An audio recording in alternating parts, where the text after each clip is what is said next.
Hi hello welcome back to my channel. நான் இன்றைக்கி என்ன பண்ணுறேன்னு பார்த்தீங்கன்னா பன்ஸு தாங்க பண்ணுறேன். மங்களூர் ஃபேமஸான பன்ஸு. அதுக்கு நீங்கள் வாங்க வீடியோக்குள்ளே போகலாம். இப்போ ஒரு பவுல் எடுத்துக்கோங்க. அதில் 3 பனானா சேர்த்துக்கோங்க. நான் சின்ன பனானா தான் எடுத்திருக்கேன். உங்கள் வீட்டில் பெரிய பனானா இருந்தால் நீங்கள் பெரிய பனானாவே எடுத்துக்கலாம் ஃப்ரெண்ட்ஸ். ஸோ நல்லா ஸ்மாஷ் பண்ணிவிடுங்க கையில். அப்புறமா 3/4 கப் சர்க்கரை எடுத்துக்கோங்க. தயிர் எடுத்துக்கோங்க. நான் 1 கப்பு தயிர் எடுத்திருக்கேன்.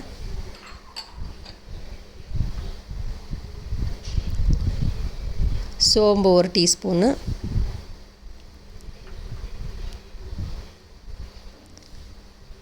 ஆப்போ சோடா 1 டீஸ்பூனு, உப்பு பிஞ்ச் ஆஃப் சால்ட்டு இதெல்லாம் சேர்த்து நல்லா ஸ்மாஷ் பண்ணி நல்லா மிக்ஸ் பண்ணுங்க. இதை கொஞ்சம் பால் சேர்த்துக்கோங்க. பால் சேர்த்தாக்கா சாஃப்டாக வரும். கொஞ்சம் சொல்கிறதுக்கோசரம் சாஃப்டாக பால் சேர்த்துக்கணும். அதுக்கப்புறம் 2 கப் மைதா போட்டுக்கோங்க. நான் 2 கப் மைதா போட்டிருக்கேன். இதுக்கு தண்ணியே ஆட் பண்ணக்கூடாதுங்க. தண்ணியே ஆட் பண்ணாது. இதுலேயே இந்த பனானா மிக்சர்லேயே ஃபுல்லு போட்டு மிக்ஸ் பண்ணணும். பாருங்கள், ஒரு சப்பாத்தி மாவு பதத்துக்கு எடுத்துன்னு வரணும். ஆனாக்கா ரொம்ப கெட்டியாகவும் இருக்கக்கூடாது, மாவு ரொம்ப குழக்குழான இருக்கக்கூடாது. இது மாதிரி நம்ம விரல் வச்சா அது உள்ளே போகணும். ஸோ இந்த மாதிரி பிசைஞ்சு எடுத்து வச்சுக்கோங்க. பாருங்கள் நான் எப்படி பிசைஞ்சிருக்கேன் மாவுன்னு சொல்லிட்டு. கொஞ்சம் எண்ணெய் ஊற்றி அது ட்ரை ஆகாது இருக்கிறதுக்கு கொஞ்சம் எண்ணெய் ஊற்றி எல்லா சைடும் இது பண்ணிவிடுங்க நல்லா. அப்புறம் ஃப்ரெண்ட்ஸ், இது ஒரு 8லேருந்து 10 மணி நேரம் நல்லா ஊற வைக்கணும் ஃப்ரெண்ட்ஸ். அப்போ தான் பன்ஸு நல்லா வரும் நம்மளுக்கு. இப்போது இது மாவு ரெடி ஆகிடுச்சு. இப்போ என்ன பண்ணுங்கள், ஒரு மூடி போட்டு எடுத்து வச்சுருங்க ஃப்ரெண்ட்ஸ். சாயங்காலமாக நம்ம பார்க்கலாம் எப்படி இருக்குதுன்னு சொல்லிட்டு. இப்போ வாங்க, ஒரு 8லேருந்து 10 மணி நேரம் ஆயிடுச்சு. இப்போ வாங்க ஓப்பன் பண்ணி காமிக்கிறேன். பாருங்கள், இப்படி தான் இருக்கும். ஒரு 10 மணி நேரம் ஆகிட்டு பிறகு எடுத்தால் நல்லா ஃப்ளஃபியாக நல்லா மாவெல்லாம் ஊறி உப்பி இருக்குது. பாருங்கள், இப்படி இருந்தால் தான் பன்ஸு நல்லா வரும். ஸோ இந்த மாதிரியே நீங்களும் பண்ணிக்கோங்க. நல்லா கையில் கலந்து கொடுத்துருங்க மாவை. அதுக்கப்புறம் இப்போ ஒரு பெரிய உருண்டை மாதிரி எடுத்துகிட்டு அதை நல்லா உருண்டை மாதிரி பண்ணி தட்டினோன்னா லேசாக தான் தட்டணும். ரொம்ப ப்ரெஸ் பண்ணி எல்லாம் தட்டாதீங்க. கொஞ்சம் தடிமனாக இருந்தால் தான் கொஞ்சம் நல்லாயிருக்கும். அது உபுர்த்து நல்லாயிருக்கும். ரொம்ப தட்டிடாதீங்க. கொஞ்சம் மோட்டாவாக இருக்கணும் மாவு. ஸோ இந்த மாதிரி பண்ணி எடுத்துன்னு எண்ணெய் வச்சுட்டு காய வச்சுருங்க எண்ணெயை. இப்போ எண்ணெய் காஞ்சிச்சு. அந்த பன்ஸு அதில் போட்டு ஃப்ரை பண்ணி எடுக்கலாம் ஃப்ரெண்ட்ஸ்.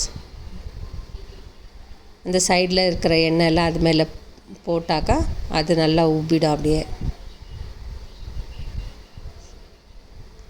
இந்த எண்ணெயெல்லாம் கொஞ்சம் சைடில் இருக்கிறதெல்லாம் அது மேலே தெளித்து விடுங்க.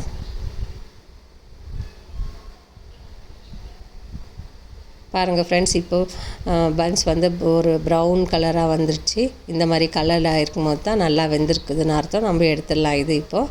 இப்போ நான் இன்னொன்றும் போட்டு காமிக்கிறேன். அதுவும் பாருங்கள் எவ்வளோ நல்லா பன்ஸு உப்புதுன்னு சொல்லிட்டு. இதே மாதிரி பண்ணி கொடுங்க. மங்களூரில் இந்த பன்ஸ் ரொம்ப ஃபேமஸ்ஸு. அங்கே நான் ஒருத்தர்கிட்ட கற்றுக்கினேன். நான் ஒரு 6-7 வருஷமாக வீட்டில் இது பண்ணின்னு இருக்கேன். நான் இது ஈவினிங் ஸ்நாக்ஸாக தான் பண்ணுவேன். நான் ஈவினிங் இதே சாப்பிட்டுட்டா பசங்க சாப்பாடு கூட சாப்பிட மாட்டாங்க. ஸோ நம்ம இந்த மாதிரி ஸ்நாக்ஸ் ஈவினிங் நம்மளுக்கு டெய்லி தோசை இட்லி சாப்பிடும் பதில் இந்த மாதிரி பன்ஸ் இந்த மாதிரி வெரைட்டியாக செஞ்சு சாப்பிட்லாம். பசங்களுக்கும் லைக் ஆகும் இது சாப்பிட்றதுக்கு. ஸோ இதோ ஃப்ரை ஆகிடுச்சு ஃப்ரெண்ட்ஸ். நல்லா இதோ ஃப்ரை ஆகிடுச்சு. எடுத்து வச்சுக்கோங்க.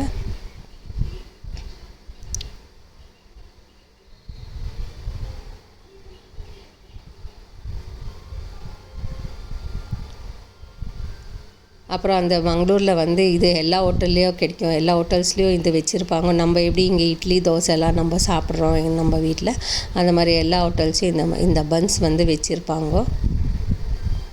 இது கூட தேங்காய் சட்னி நல்லாயிருக்கும். தேங்காய் சட்னியும் இல்லைனாக்கா வேர்க்கடலை சட்னியும் நல்லாயிருக்கும். நான் இன்றைக்கி இது கூட தொட்டுக்கிறதுக்கு தேங்காய் சட்னி தான் பண்ணியிருக்கேன் ஃப்ரெண்ட்ஸ். நான் நார்மல் தேங்காய் சட்னி நம்ம தோசைக்கு எல்லாம் பண்ணுறோம் இல்லையா, அதே தேங்காய் சட்னியே இதுக்கும் நல்லாயிருக்கும், தொட்டு சாப்பிட்றதுக்கு நல்லாயிருக்கும். குழந்தைங்களுக்குன்னா அப்படியே சாப்பிட்ருவாங்க சட்னி இல்லாதையே. ஸோ நான் வந்து இன்றைக்கி சட்னியோடு சேர்த்து இந்த பன்ஸ் பண்ணியிருக்கேன் ஃப்ரெண்ட்ஸ். பாருங்கள் ஃப்ரெண்ட்ஸ் எவ்வளோ நல்லா இருக்குது. நீங்களும் வீட்டில் செஞ்சு என்ஜாய் பண்ணி சாப்பிடுங்க ஃப்ரெண்ட்ஸ். பிடிச்சிருந்தா லைக் பண்ணுங்க, ஷேர் பண்ணுங்க, சப்ஸ்கிரைப் பண்ணுங்கள் ஃப்ரெண்ட்ஸ். பாருங்கள் ஃப்ரெண்ட்ஸ், நான் இப்போது ஓப்பன் பண்ணி புட்டு காமிக்கிறேன். நான் உள்ளே பாருங்கள் எப்படி இருக்குதுன்னு, எவ்வளோ சாஃப்டாக இருக்குது பன்னு. புட்டாக்கா அப்படியே கையிலேயே வருது, அவ்வளோ சாஃப்டாக இருக்குது. நீங்களும் இது ஒரு முறை செஞ்சு பார்த்துட்டு எனக்கு கமெண்ட் போடுங்க ஃப்ரெண்ட்ஸ்.